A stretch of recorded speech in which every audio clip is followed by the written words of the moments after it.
Hello. This is going to be the first in a series of videos where I look back on some game projects that I've started previously. Now originally I was going to go back to the first game I ever conceived of making, back when I was literally a child, and I would have chronologically gone through every game idea I had since then. But you know what, that would have been a lot of work, and I was really worried about overcomplicating this, for reasons that I will elaborate on in a second. So when I'm talking about a particular project, I'll just give the year that I started making it, and there'll be a little graphic where you can see what was made when, and hopefully the better, more advanced game ideas will come later, and will show some improvement at least. So I've begun a lot of game ideas projects, and a little while ago I became aware of the phrases starter and finisher, and come to realise that I'm a serial starter. There is something wrong with my brain. I just can't stop starting things. So ironically, I came up with this idea to start making videos about all the things I've started. And I really hope I can finish it. I have a lot of ideas for what I'm going to do. Then again, all of my game ideas were once filled with potential ideas that I was planning to do. It's like that saying, every corpse on Mount Everest was once a highly motivated person. I definitely see the irony in beginning a video series about games that I've begun, but I felt like I needed to have that in there, just in case anyone's watching thinking, why have you started making all of these games, but you haven't finished making them? The answer to that question is, I don't know. Right, so that's that cleared up. So the first game I'll be talking about is codenamed Ring Planet. Almost all of these projects have code names or no title at all. I just feel like you'll get a better idea for the title the more you work into it. I'm not sure if I could really truly name a project until I've finished a good chunk of it. So this is Ring Planet. As you may have been able to guess, it's about a planet in the shape of a ring. And that was actually the reworked idea. The idea for this began in 2018. So originally I had this concept in my head of someone walking out onto their balcony and being greeted with this lush green vista, and in your eye line there would be two planets, one in front of the other, and the idea of scale that you would get from seeing this.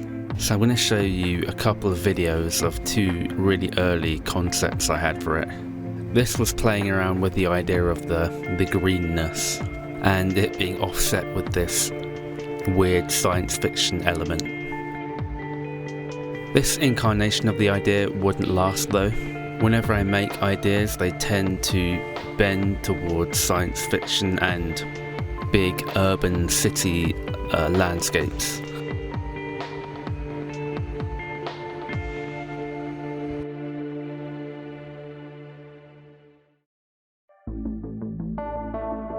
So from this point on is where the setting really began to take shape. I eventually settled on the idea of this gigantic mammoth man-made ring in space, which would be a huge overpopulated city. Honestly, the main inspiration behind this was the Citadel from Mass Effect. Here is one of the earliest concepts that I have, that I could find anyway. It's very rudimentary. This was when I was really starting to learn Unreal properly. So there we have the two planets. We have the muffled music from a nightclub nearby. And there's a few skyscrapers around the place. Yeah, you get the idea here. This is the second iteration. I've added a few more things. You can see a ship flying there, which is quite advanced for the time. I didn't actually know how to code the ship to fly at a certain time. So what I ended up doing was just making the ship really, really light, enabling physics, and then just dropping a heavy cube on the tail end, which would cause it to fire off for infinity. But hey, it's not stupid if it works right, except it is quite stupid. But on the bright side, I would know how to actually do this by design now. Programming an object to go from one place to another is a very low bar. But I know more now than I did then, which has to be a positive. I've also added some blocks here which are going to become futuristic neon adverts. You can't really have the future without huge, invasive neon advertisements. I've also added in a few generic people here that are just the default mannequin. Also, I decided to put in 2 suns because that makes it feel more otherworldly. Also made them blue just to go the exact opposite of what colour they normally are. You can also see these cubes flying in the distance. They were a kind of placeholder for traffic. And obviously, flying cars future. You know the drill. I also really like this idea of being able to see a huge space freeway between the 2 planets, like an intergalactic traffic jam. Yeah, so this is one of the problems I picked up on. I start working on the details before any of the groundwork is done, and this is a problem even to this day, to be honest. Anyway, if you go on to our next iteration, version 2, I decided to experiment and I added this stupid little cigarette because in the cyberpunk genre, I feel like there's always cigarettes. So you'll notice there's another ship in the air. We also have the silhouette of buildings on the ground. Working on the ring was actually a lot more difficult than I anticipated. So at the moment it's still looking very janky. I remember there were lots of issues if I made just a ring mesh. I couldn't position it or scale it in such a way that it looked like it was realistically tapering off. So I had to perform some tricks of the trade. And if anything, that is one thing you learn about creating environments, the whole smoke and mirrors technique. The lighting has also changed a bit, made it a little bit darker. I've actually forgotten what some of these iterations look like. So it's like I'm getting a nice little surprise too. So here we have version number 3. The cigarette is still here. I thought I'd gotten rid of it by now. But as soon as you come out the doorway, this is starting to look like an actual thing now.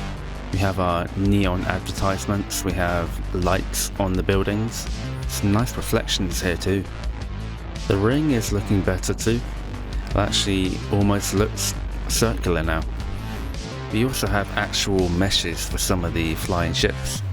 Version 4, I've completely forgotten this cigarette was here for so long. In this one I really worked into the details. The colour has been improved. If you look into the distance, there's really more detail in the building and the city. And by the way, I realised this whole planet is impossible, ergonomically speaking. It makes no sense. The height that the building you're standing on, the size this area of the ring appears to be compared to the rest of it. But you know what, it's not real. And among other things, I don't want to get lost in the rabbit hole of measuring distances and all of that stuff. It's artistic license or something like that. Version 5. Actually, this is more like version 4B. In keeping with our cyberpunk tropes, we now have rain, of course. It has to be raining. Again, tiny incremental changes. If you look into the distance, you can see the lights of a bustling city. And I even wanted to add a visual cue to this artificial nature reserve. It would have trees and mountains and nature and streams, but of course only the richest can afford to go there.